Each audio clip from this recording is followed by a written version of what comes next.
Hey, I know, like, you know where I'm at, like, hey, Jeff, no, I got you, brody.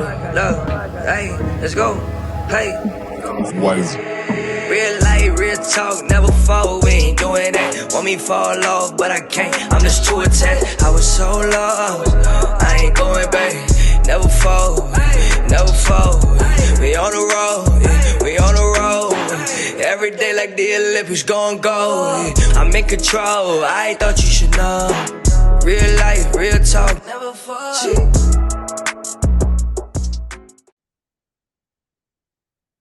Hey guys, it's been a while. I know we're back. I've been a little bit sick, so this has had to take a bit of a back seat, but we're back. Shows are coming up in New Zealand, so the three of us are here today to talk about, this is mostly for people who are doing this for the first time, but I'm sure there's going to be lots of things said that anyone can take on board. Basically, things to expect at the back end of competition prep if it's your first time competing.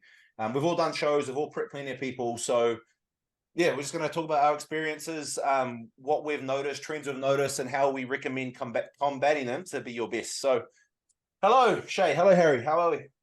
Good. Oh, it's Shea. Sorry. I thought Denver was pale.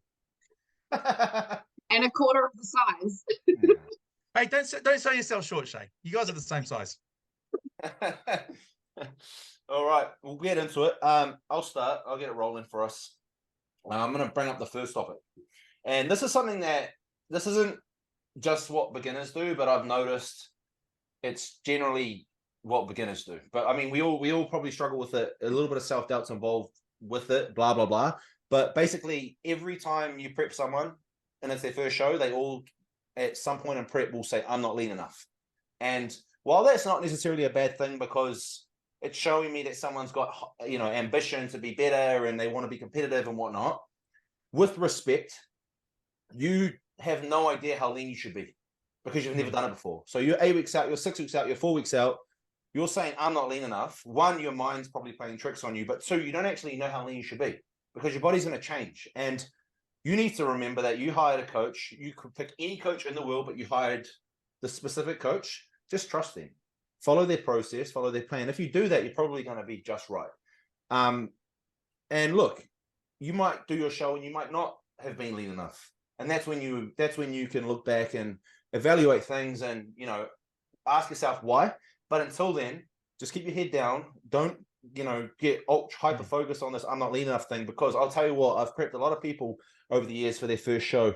And there's been instances when you've done, you're checking in and the same people, they're very driven. They want to do well. They want to do their best. So every week they're like, oh, push me harder. I want to be better. And sometimes pushing harder isn't actually better. And when I say pushing harder, you should always push your hardest. But when I say pushing harder, I mean more like they're being like, pull my carbs, up my cardio. And sometimes that's going to make you worse. It's not about doing the most. It's about doing what's needed right now. You know what I mean? And there's been instances where you've been like, well, maybe they could do with a bit more of a push, and you've done that. And then they end up not making the show because it got really hard and they weren't prepared for how hard it was going to be. So there's so many things to think about. And when your coach is prepping you, it's not just about, there's so many variables they need to think about. How you look, how you're going to look, how you're going to look next week, how you look last week, how you're doing mentally, how hard you know what I mean? There's so much to it. So just keep that in mind, please, because I get this message like 10 times a week. I'm not lean enough. You are. Just follow the process. You're not lean enough yet because you're not on stage today. But if you follow the process, you will be when the day comes. You know what I mean? So yeah, that's how we're going to open. Harry, take it away. Oh, okay. That happens a lot. I think people second guess themselves. A lot of the time it's because of social media. Let's be honest. So they're constantly looking at other people and they're constantly having conversations with other people. And everyone's got a different body type. Some people are just going to be naturally leaner and they're going to be ahead and they're going to be eating a lot of food to do that.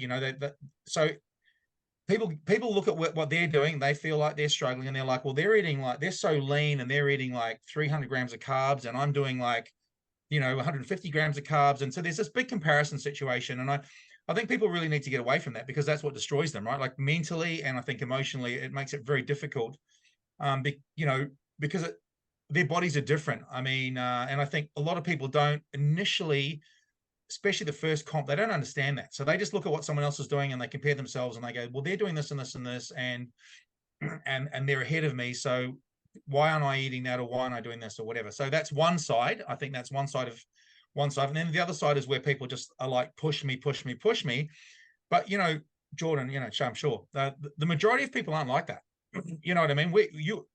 To my viewpoint, you're lucky when somebody says, push me harder, take this away, do this. They'll tell you they're not leaner.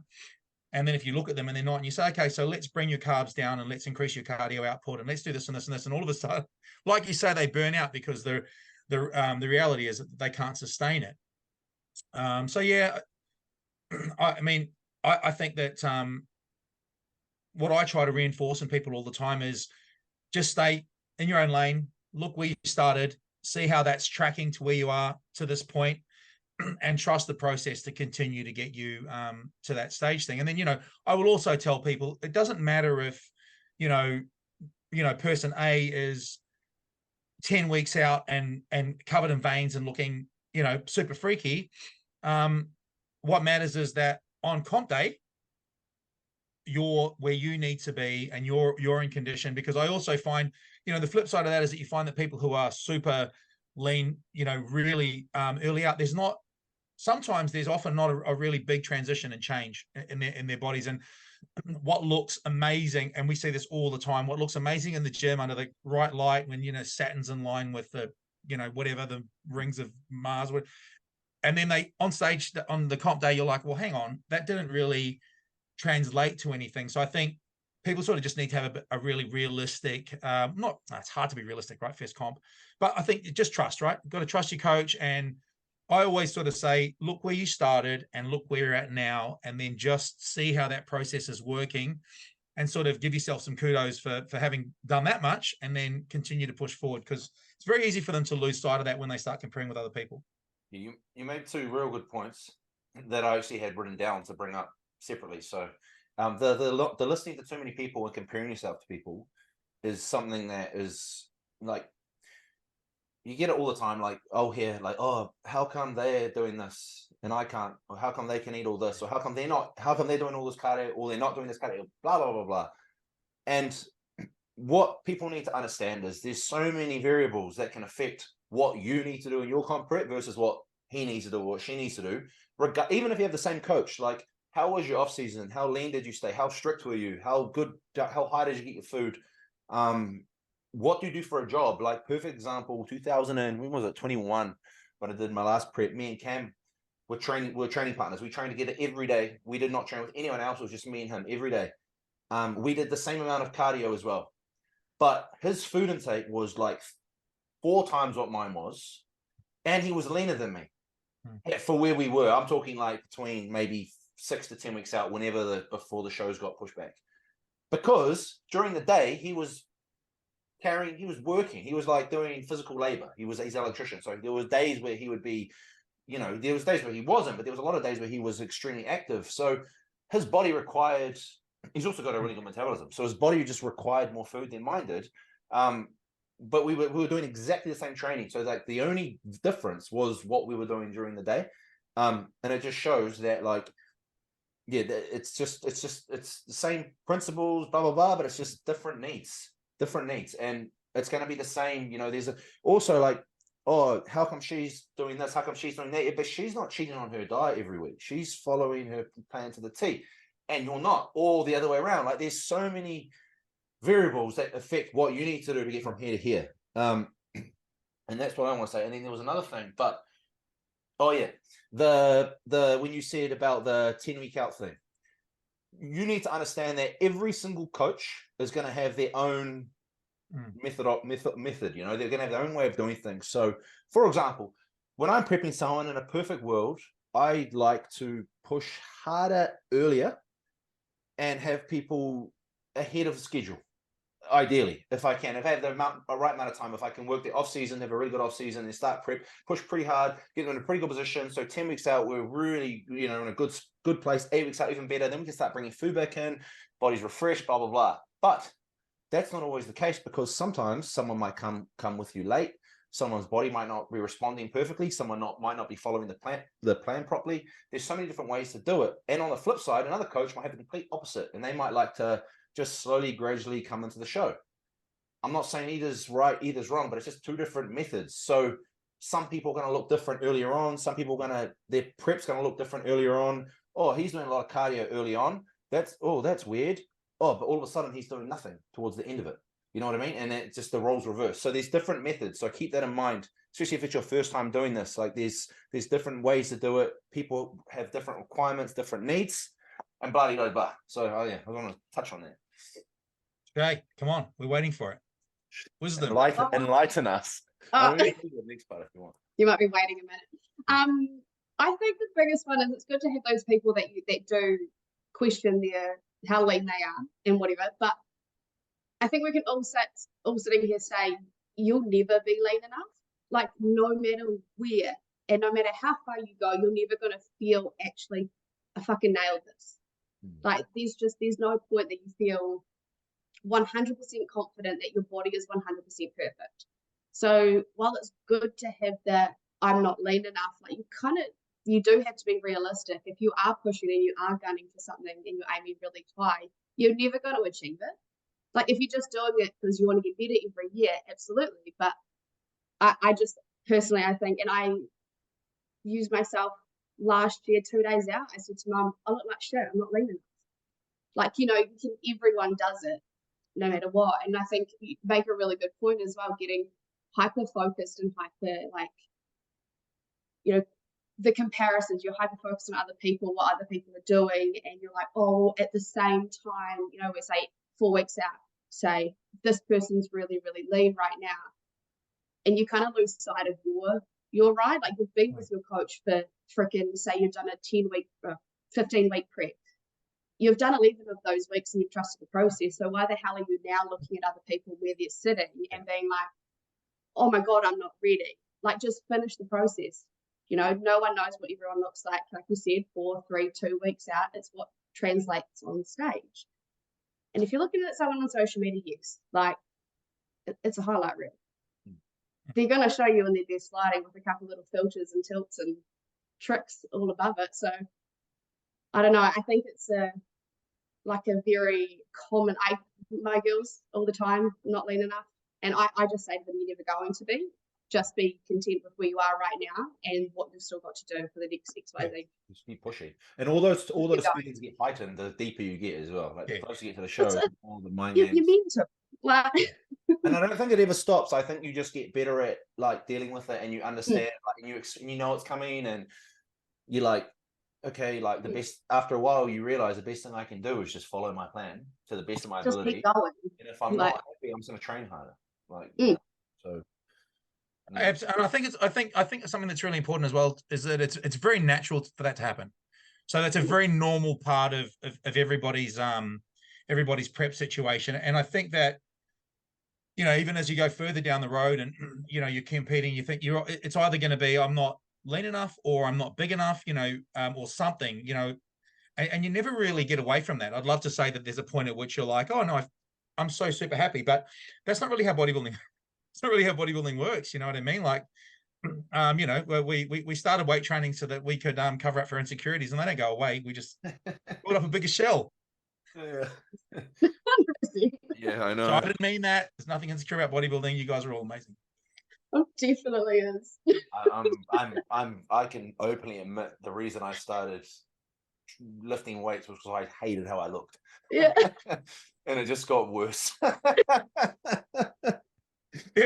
was saying to someone the other day that when I first started training, I was really young, and when I was like 17, in Wellington in the freezing cold, you couldn't make me wear a t-shirt. I was always like in a singlet, pair of shorts, just getting around, all 75 kilos of me. I was like, I'm massive, you know what I mean?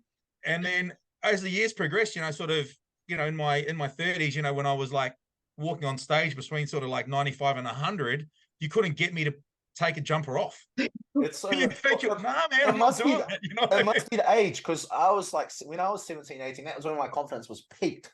I got abs for the first time in my life, and I just thought I was God's gift. And it's funny because there's a lot of like 17, 18-year-olds at the gym, and you can tell that's where they're at. Like that, they're walking around their tight singlets, like everything's on TikTok. I mean, good on you, good on them. But I mean, it doesn't. Unfortunately, it doesn't stay that way for some reason.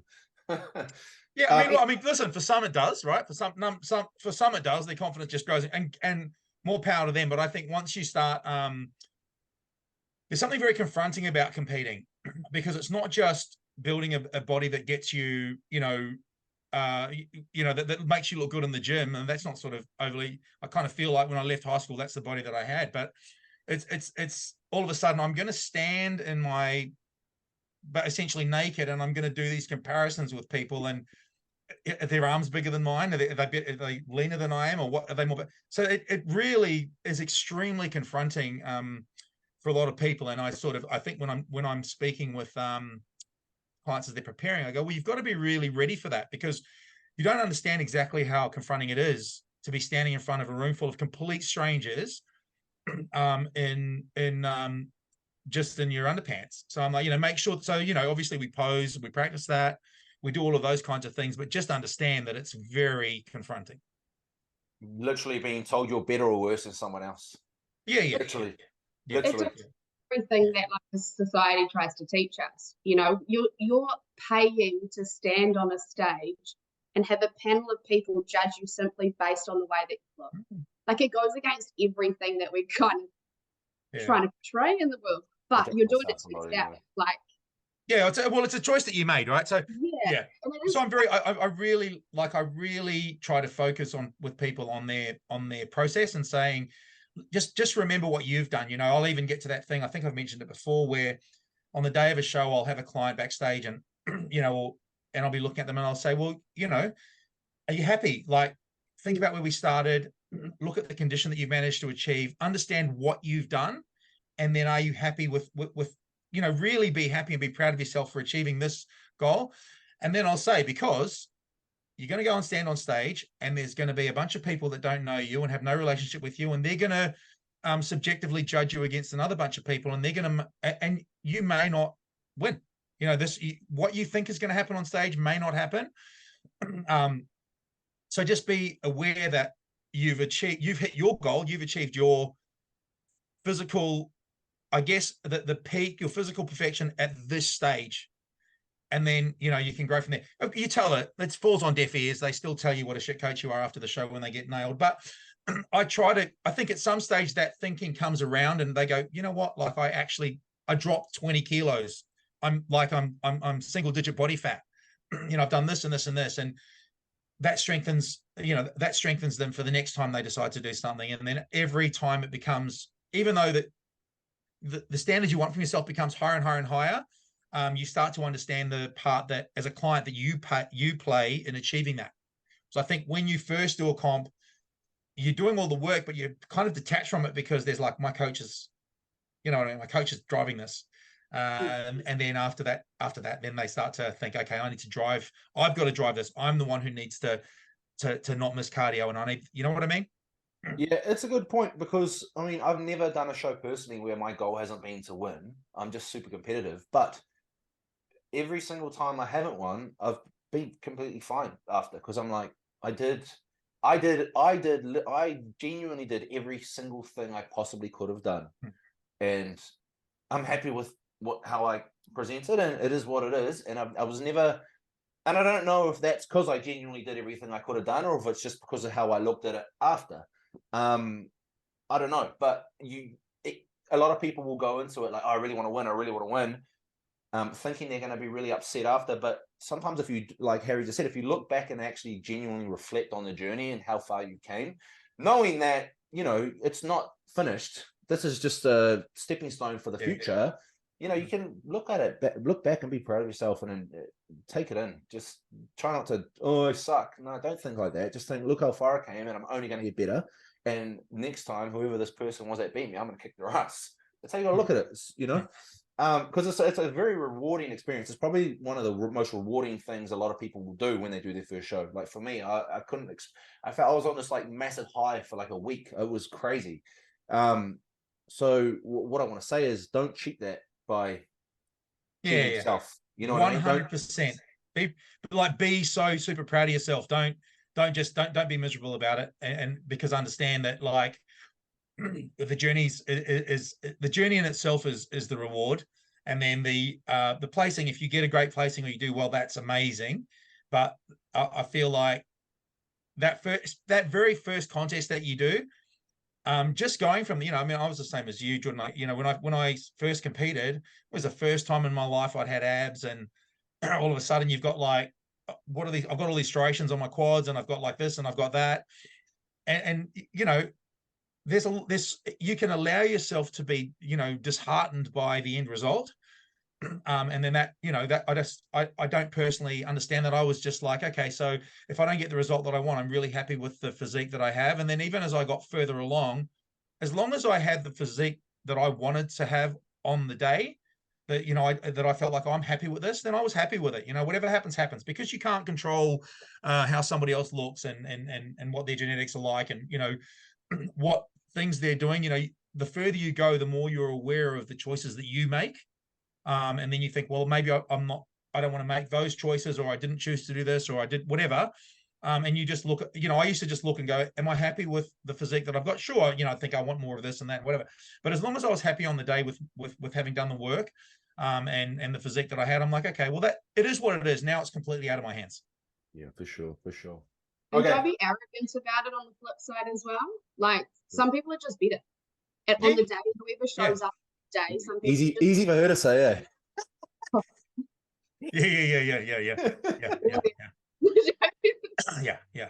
Well, I mean, I think that's very much the case. Is that so? This is one of the reasons I tell people to focus on themselves. Is that at the end of the day, somebody's just got better genetics than you do, and they're going to rock up, and they're just going to be better than you are. And there is like literally nothing you can do about that. In time, you might be able to chase that person down with perseverance and consistency, and hope that they don't have a work ethic that you can catch them. But that's a very true thing, and I think that can easily destroy you. Sometimes I think what it's happens not with genetics, people, though. it is genetics, but I think a lot of people think that they can circumvent those things doing a bunch of other stuff, right? Like they think there's a way for me to get around it. Yeah, but also a lot of people don't put in 60% of 100 and expect to beat the person who's putting in 100% every single day as well. And sometimes a person with better genetics doesn't do as well as you know what I mean? So genetics is something you can't change, but at the same time, a lot of people I've noticed are very delusional about how they're actually prepping for a show.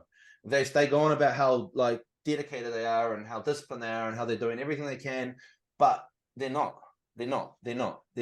And that's I know that might be something that, I mean, if we're talking about people who are just starting out, that might be something that, that might be probably will be something that will improve with time, and they'll do it and they'll realize, okay, maybe, well, that person's who I look up to and look what they're doing. So maybe I need to, address blah, blah, blah, blah, blah, blah. But it is genetics is something you can't control, but sometimes you'll not win because you just got outworked.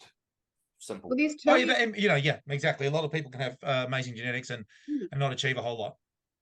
And there's two edges to that sword as well. Like, people say, I gave everything that I possibly could have, and you say that, and then you might have, but what phase did you do that? Did you give everything you potentially could have just in your prep? Is that what you're talking about? Did you give everything that you could have done in your off season as well? So like it does, anyone can do everything that they're meant to in their prep if they want to, but it means nothing if you didn't do anything the other 11 months of the year. So it's the double edges of everything. You're only lying to yourself at the end of it if you're talking shit and not backing it up. And I think like that's for the more seasoned sort of competitor. Like for your first timer, that's often not, they're just doing a prep, right? So I think people have to be realistic with themselves and not completely delusional, but that's something that you learn. I had a client message me. Oh, I had a crash. What happened? Give me a second. Technical difficulties. Yeah. I'll be on in a sec. Okay. I killed myself. You can hear me, so it's fine. I had a client message me about 2 weeks ago. They're doing their first show. They look really, really good. Like they do not look like they're doing their first show. And anyway, she was like, hey, what's your opinion on like posting? Like, should I, how do you like, what's your rules or whatever about posting, and should I stop posting my physique? And I just said, like, literally, that's your choice. That's not my choice. Yeah. But there's a few things you need to keep in mind. If you are going to post yourself all the time, make all these reels, post your photos, blah, blah, blah, understand that you are creating hype for yourself. Now, that's not necessarily a bad thing. And I said, if this is what makes you tick, and if this is what brings out the best in you, do it. Do it. But if it's not, then don't do it. Like, it's whatever suits you. But understand you're creating hype. Now, I've seen a lot over the years where people have done this, create a lot of hype. They've been one of the front runners, and they've bombed at the show, and it's really affected them. They've fallen off the face of the earth for a year, 6 months, whatever, because they just couldn't. They had these crazy expectations from themselves, but also from all these other people building them up. You've also got to remember, a lot of what you see on social media is fake. A lot of the comments you see on social media are fake. I've seen countless comments on people's photos, how amazing people look, but it's not what they say, privately. Yeah. So they're creating all this like hype, all this like expectations for themselves, from others, and then when it doesn't go their way, can you handle that? Just keep that in mind, because look, it might go really well for you, might win, and who cares? But I just think it's something you need to keep track of, because it's you don't want like, you're going to place how you place, and you don't want it might not even be a bad placing. It might just you might be placing where you would have been really happy with before, but because you've built this, there's all this hype, it might not be what you want now, and that might put you off bodybuilding. You might be like, I'm never doing that again. Or you might do it again, but you might waste the next 8 months digging yourself out of this hole.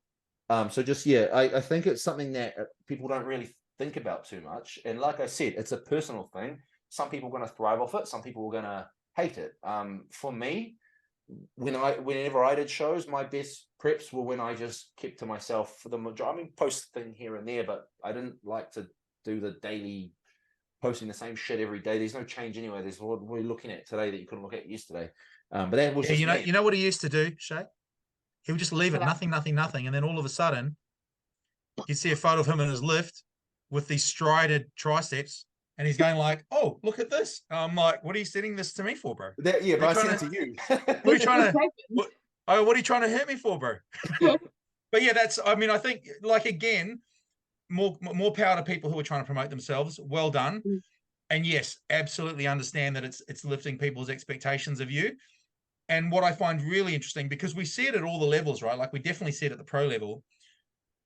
They post some amazing stuff. Then you see the photos from the show, and you're like, "Oh, hang on, that ain't what I was. That isn't what I was expecting to see at all."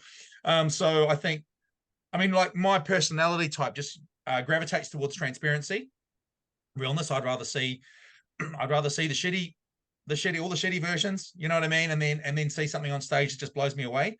So I feel like we kind of get away from that a lot. People are very scared to present themselves in a negative light.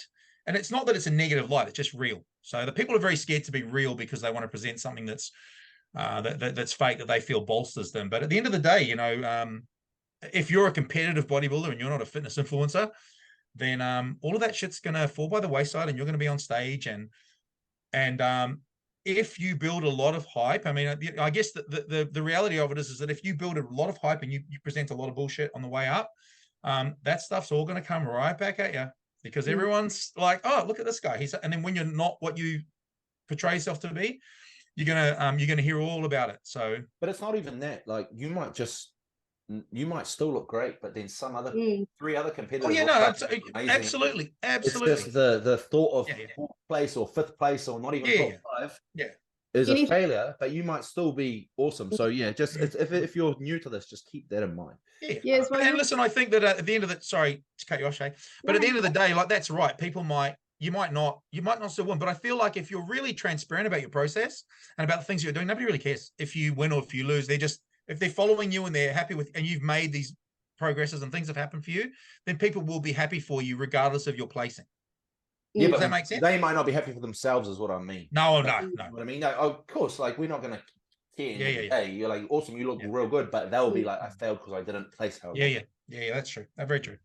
As soon as you start though posting in social media and creating that hype and whatnot, you're adding that external pressure. Like you got to ask yourself if the pressure that you're creating within yourself is enough to then capitalize and put it on social media, because then you're putting that external pressure on. If you're somebody that doesn't necessarily like competing and you're just kind of making your way through and you're already a bit nervous about it, maybe adding that extra on top of it is something you got to think about, because it does add an element of expectation and pressure that you don't probably need. Very true. Yeah, I mean, and on the flip side, it can give people confidence boost. So Absolutely. again, it just depends on what you how you roll. But anyway, I had another conversation today. This was literally about half an hour before we turned this on, and I was like, that's going to be a good thing to talk about. One of my guys, males, messaged me, and he's 8 weeks out yesterday, and he was like, hey, are we going to be staying flat the whole time until we carb up for the show? And I was like, what does that even mean? And he's like, oh, you know how like we took out the high carb day and we've been reducing our carbs, so I've been flat for weeks. And I said, bro, you're not flat, you're just not full of water anymore. Like, you are not flat. And the reason I'm saying this is a lot of the time people will be like, I'm flat, they'll freak out, they have all these crazy cheat meals, but it's just you just don't have the amount of muscle that you probably thought you had prior to the prep. And what that's going to do is that's going to affect how conditioned you get. And at the end of the day, you guys will agree, conditioning is the most important part. Like it's the one thing you can control. There's a few things you can control, but it's something you can control. And generally, the person who's the leanest, well, I shouldn't say the leanest because different classes have different requirements. But if we're talking, this is a male, so we're talking about male class. Generally, the person who's the leanest quite often wins. Not always, because obviously you got to have muscle, shape, and all that. But generally, the leanest guy has a good chance of winning the show. And if people in that class are soft because they thought they were too flat and they had too many cheat meals, or they ate too many carbs or whatever, you're going to expose them even more, and you're going to win even more clearly. So don't get that like I'm flat. I need to eat carbs. I need to eat, because all it's going to do is slow. I mean, look. There's scenarios where you need this. Don't get me wrong. And this goes back to the start. Trust your coach, but you're probably not as flat as you think. You're just not full of water anymore from changing, if you're enhanced, changing compounds, or just from eating less food. And yeah, that's all it is. And you're just not as big as you thought because you lost 5 kilos of water and you thought it was muscle, but it's unfortunately isn't. And that's quite common with guys, for sure. Your off-season body and your prep bodies are just totally different. That's the reality of it. You're building up to come back down, and when you come back down, things just look different, you know. For sure. And look, you have to get flat as well to get shredded. Like, you got to have periods of being flat. Like, there's no way around it. So you got to embrace that feeling. Embrace it. Don't be like, oh, I need to eat because I don't like how I look tonight in the gym. Who gives a shit? How you gonna look on stage is what is important. So yeah. I mean, I think that a lot of people don't they give too much credence to how much food they think they need to eat versus what they actually need to eat. Then when their energy levels are a little down, they feel like they're flat, but they're, so what I say to people when they're training and they're telling me I feel really flat and my energy's really down, I'm not eating enough food. For the most part, I'll look at their training and I'll say, well, how's your training going? And then, if their training's going well and they're performing well in the gym and their numbers are good, and I'm like, well, so you're eating enough food. Like, you're not, your numbers haven't dropped right off. Your strength, if their performance in the gym is still good, their strength is still good. I'm like, so you're eating enough food to do what you need to do, but you need, your food is at where it's at the moment, because we're also trying to get your body fat down. And then what I say about like conditioning, bringing you back to like generally the most conditioned person will win, is you need to put yourself in the best position to win. So yes, if you are some kind of genetic freak who's big and round and bubbly and has these beautiful muscle bellies and everything, and you can be in good shape and do really well, but unless you're that 1 in a million person, you need to get on stage in your best condition to give yourself the best chance of doing well. Because as you say, Jordan, like yeah, the most conditioned person generally does win. I don't think it really matters which division that is, to be honest, like to a certain level, you know, especially at the amateur level.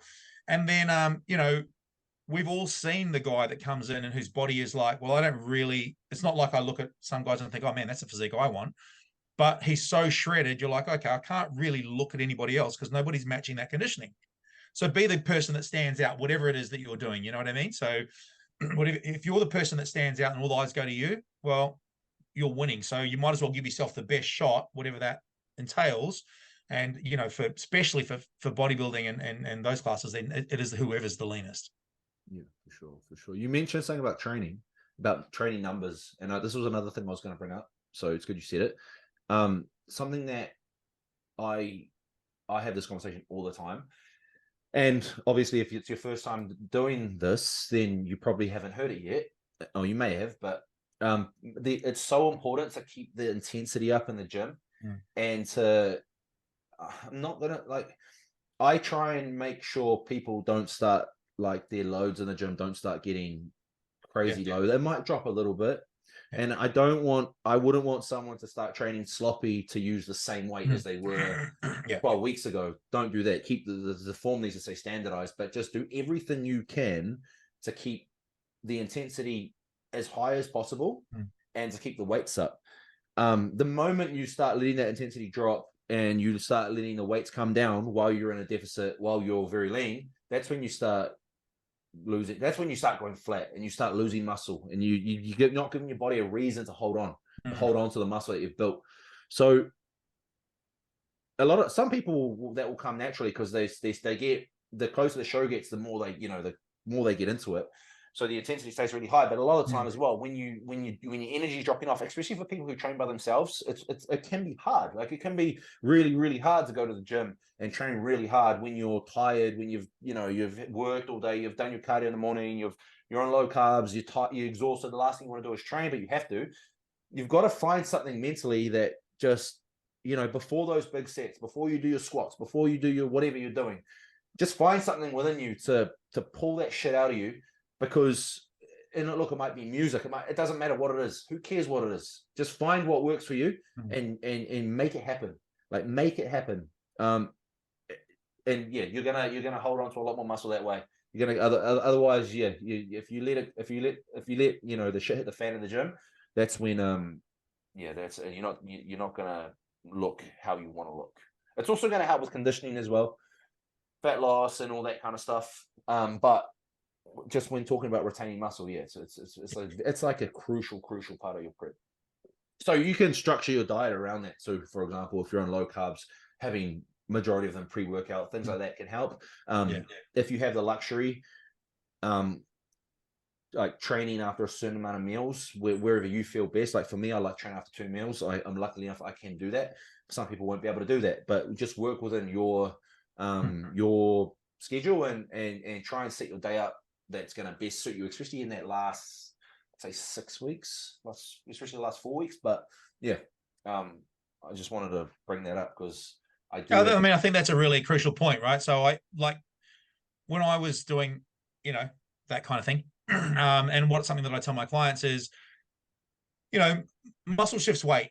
So if you're losing muscle, if you're losing strength, you're losing muscle. That's an old bro science thing, but I think that's the whole reason we weight train while we're dieting, to change, because if you just people can lose weight just dieting and they're going to lose a whole lot of muscle. So you need to do both. That's what gives, that's basically what makes a bodybuilder, right? So is retaining the muscle and dropping the body fat.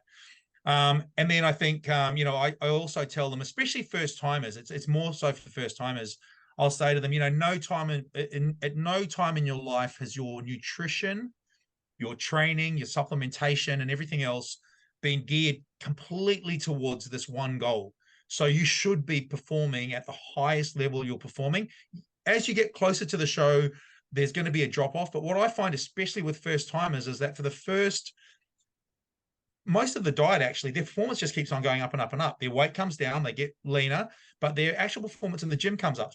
First timers specifically, because there is, like I said, there's no time before that they've been doing everything right. And everything's been geared around muscle building and muscle retention and body fat, So I always say, like, if you're benching, 3 plates for 8 reps now, then you want to still be benching 3 plates for 8 reps right until the very end of that prep period.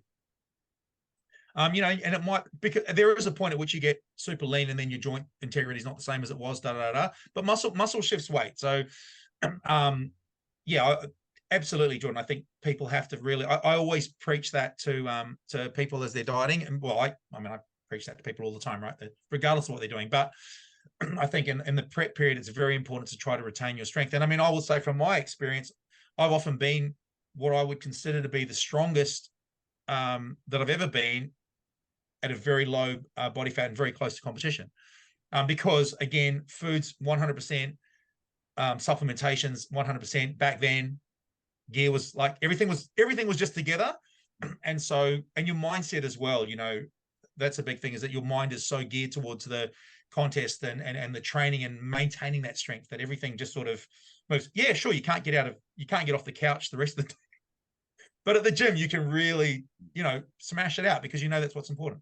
I think it's also important to bring up that it's definitely harder for a natural to maintain that level of strength the whole prep, and I don't think it's realistic to I mean, I wouldn't, you might disagree, but I mean, Shea, you'll be able to tell me actually, but I wouldn't say it'd be realistic for a natural to be lifting their off-season numbers within the last 4 weeks of their show. If you told me 4 weeks out to deadlift 140, I'd punch in the face. Like, there's just no way. Like, but it's relative. So yes, just because you can't doesn't mean you got to lift as hard as you can. You know what I mean? So you might not do 140, but you can still do 120. Yeah, the drop-off's not exponential, but you just the fatigue factor and the endurance factor is definitely a lot harder. So your first exercise and whatnot is absolutely clinical, you're fine, but that just drop-off endurance as the workouts go on, that's where you start to lose it. Like, but I think it's a definite mentality thing, like natural or not. If you walk in there and you're kind of falling into the mindset that you're 4 weeks out, you're tired, you're hungry, you're over it, then you're going to have a shit load, like no matter what. Yeah. Push as hard as you can. I always found for me the hardest, the thing that made the biggest difference was like the leverages change. When you squat, it feels like your range of motion is like 10 times longer now. Same with like pressing, like it like your arms feel so skinny, like trying to shoulder it. I don't know, that honestly makes a probably for me. It was like I think we trained. I was like a week out. I think we did it. I was just about to leave to America. Yeah, it was very close. I remember it was very close to the show. Yeah, and I didn't like at that point. I was absolutely exhausted, but I didn't genuinely feel like my strength had like plummeted off the planet. Again, it could have helped that I was training with somebody, and there was a lot of other factors, but I don't think it. I think it's just up here. But that's a good example. You were training with someone, so maybe if you're prepping for a show and you're struggling, try and train with someone. 100%. There's ways around this. Yeah. Is there any other things you guys can think of before? Because I got a few questions, but that was kind of all the stuff everything I've written down. We've mentioned in one way. Okay. Well, there's a couple of things. So one thing I would say is that most people, and I'm sure you guys do the same thing. Most people start planning what they're going to do after the comp, directly after the comp, probably from about 6 weeks out, maybe longer. They start thinking, I'm going to do this, I'm going to do that, and I'm going to do this, and I'm going to do that. So I think that's something to be really careful of, because I think sometimes it helps, it can shift their focus. And then I guess the other one is that you got to be prepared for it's almost depressing when you actually do the show after the show's done. Like, it's like build, energy, focus, everything's like together. Show's over, doesn't matter win or lose, whatever happens, all of a sudden there's this massive void because you've been throwing everything at it, and then you're like, okay, now what do I do? So I think there's something that people really need to, first times they say, okay, so be prepared to now. So what I try to do, like if I've got a client, is I say, I used to just say, just have a break, man, and come back to me in 3 months. You know what I mean? But then what I found is that nobody can do that. They're either there because they'd come back in 3 months and every ounce of muscle's gone, motivation's finished, and they put on 30 kilos. So then what I sort of focus on is like, okay, so I don't want the pressure from the contest, but I try to help them goal set. So I think something that they could definitely do is in a physical sense, because when I was talking about what they think about what they're going to do, they generally just think about what they're going to eat. But think it in a physical sense. What am I going to do post this to keep myself moving? Because once the pressure of being on stage is off, it's harder to push to do all the cardio. So I'll say, well, I try to say now, okay, say we're doing an hour of cardio, split sessions a day, whatever, hour and a half, whatever it is, whatever they're doing, carbs are here. I go, let's try to maintain some of that. Let's try to cut it back and do like 20 minutes, 20 minutes, 4 times a week instead of, so you try to keep them moving. And if I were to be doing all that stuff over again, I'd probably, would have been a lot happier had I tried to keep things, at least, instead of just completely throwing myself down. Very difficult to do, I understand. But also try to create something that allows you to stay physical, some motivation that's going to help you stay on track. So a lot of people will do I see it now, they're like, I'm going to do this comp, then I'm going to go on vacation. And then the idea of being on vacation somewhere, doing some holiday, then they want to stay in shape a little bit. And that helps deal with the, they're walking around everywhere. So that helps deal with that extra weight gain. So I just be really prepared for that. It's almost like you can get very depressed after, very much a come down after a show. And that's something to really, really be mindful of, especially, getting ready for a comp. You also don't understand how sore your body is, right? Because mentally at the end, you're pushing so hard. It's just like, get up, do this, do that, do this, do that. And then, the Monday after the show's done, you're like, man, I can't even do a push-up. My elbows hurt. Everything's sore. Your body's like, I've had enough of your bullshit. And so just be really, really prepared for that. And I think that's something that to sort of really talk about, and be prepared to gain, if you're specifically, especially if you're enhanced and you've done, whatever you needed to do to dry out for that contest, just really be prepared to gain 10 kilos over the next few days as your body tries to balance out its electrolytes. And same thing for naturals as well, with it not to the same degree because the drying out's not as aggressive. But just be really prepared for that. And I think people don't really, that's a big one. I think that really destroys a lot of people. Yeah. It's funny because so every time I competed, I would get obsessed. Like the last 8 weeks, I would get obsessed with what I'm going to do after the show, but not where I'm going to eat, whatever. I would get obsessed with how I'm going to approach the off season. So how I'm going to train, what method I'm going to use. I'll get obsessed. Like the last time I competed, I wrote out so many fucking different training programs and shit. I'm going to do this, I'm going to do this. But I would do the show, and then I never once experienced that blues. I was always at my most motivated and happy after the show because I'd be riding that high from the show, thinking like, "Fuck yeah, it's time to improve, it's time to grow, blah blah blah."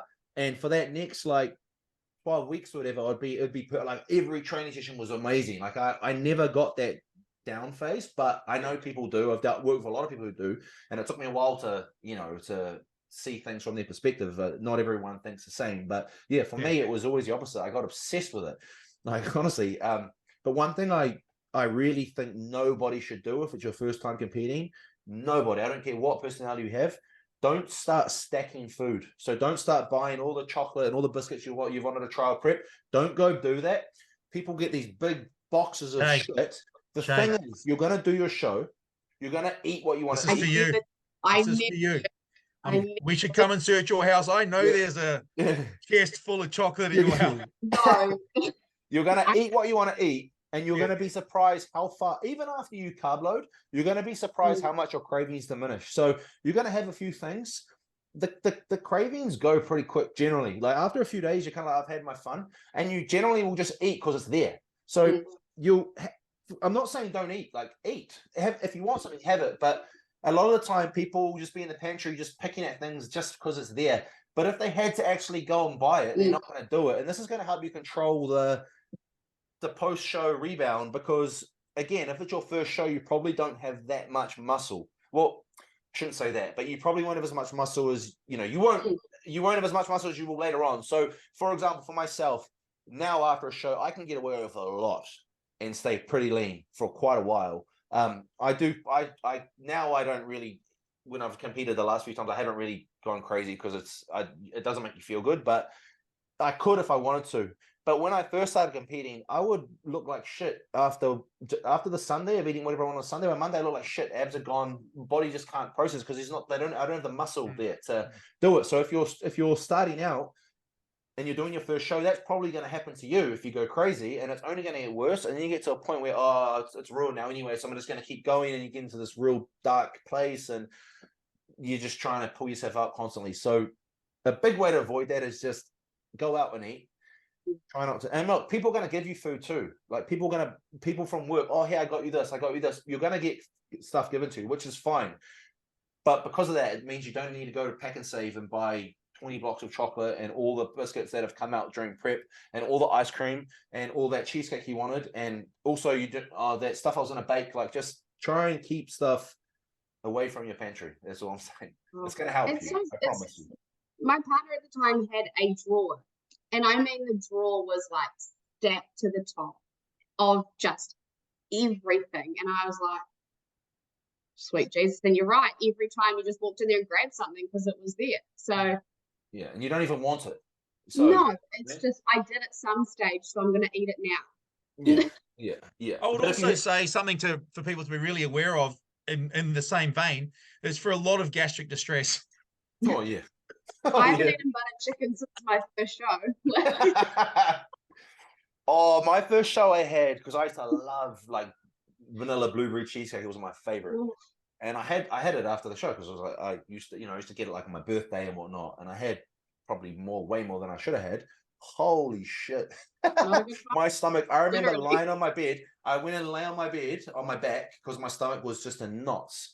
And my two friends were over and they were like making me laugh. I had to kick them out. Like, you have to go. Like, you have to go because you're making me laugh and I can't. Like, it's so painful.